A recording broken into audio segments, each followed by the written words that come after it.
In this video, I'm going to tell you 3 financial things that you need to get in place before you buy a business. So if you want to buy a business using other people's money, you see a business and you get excited, but you may want to be careful and stick to the end so you can apply this to your situation, right? Because the first thing you want to do is underwrite the financials, or more like hire somebody to underwrite and review the financials. So if you hire somebody that can underwrite or review the financials, then you can determine if the deal is worth acquiring. So let's say you see like a medical facility that you want to buy using other people's money. The idea is you want to have somebody review it, because the issue is that a lot of people try to hide their profits because they want to avoid tax. So, or some people try to overinflate their profits as to sell their business. Or a lot of people have non-contingent liabilities or all kinds of problems and they hide it in the financials. So get somebody who's an expert in reviewing the financials, who's trained in it, has some sort of, accreditation in doing that type of work. So it's pretty critical. It's key. So that's the first thing. Second thing you want to do is perhaps build a financial model from scratch using your own valuation metrics, like your own valuation techniques. Somebody will come to you, they'll say the business is valued at, let's say, 8 million. But then when you create a financial projection based on the money that comes in, and you do your own financial valuation to evaluate the project, then you find out that it's like worth less than what they are selling it for. So then you ask yourself why. Because, and there are 2 ways that many people evaluate these companies. Either they use a multiple of the earnings, like the multiple of the EBITDA, which is in fancy words, really is just a fancy word for profit to those who aren't aware. So they multiply, for example, let's say hypothetically, this may not be the number, but let's say for medical facilities, there's always 3 times multiple. So if you get a medical facility, the value of the medical facility is always 3 times the profit in a year or something. This is just a random number. This may not be the real case, but that's just an example. And for example, in another sector, like let's say coffee shops, the multiple is only 1.5 times profit. So it's really based on the industry. That's one way to evaluate companies. You can also evaluate companies by looking at doing a free cash flow analysis. So doing an analysis of the free cash flow.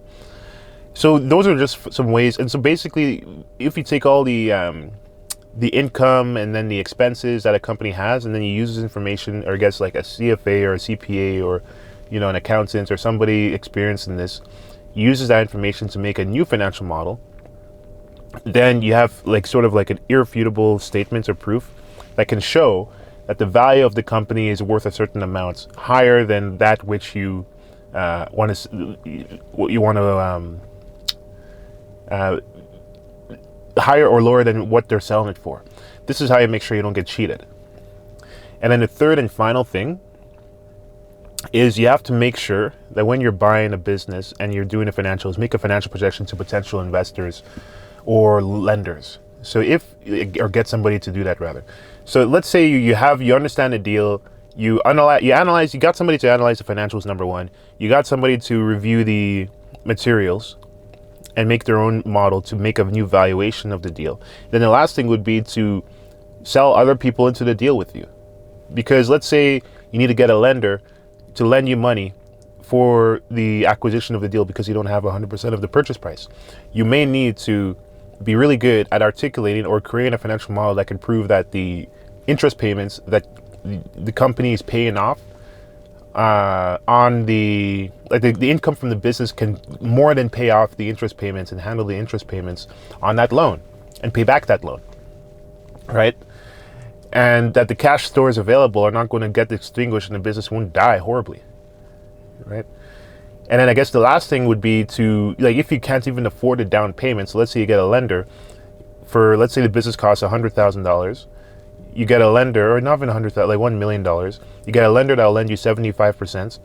So you have to invest $250,000 as a down payment to acquire the business. And let's say you don't have $250,000 available, then you would have to partner with investors to help you fund the down payment. So there'll be another type of financial model to show and educate investors that you can actually fund the deal, that the deal is worth funding and that it's quote unquote bankable. And there's so many ways of doing this. If you want a passive investor, you can structure it as a limited partnership where you're showing them they get some sort of like preferred return, and then there's a specific type of financial model that's made for that. They're called waterfalls. And then another type where you're doing it based on them just being a business partner where they take on liability for the deal.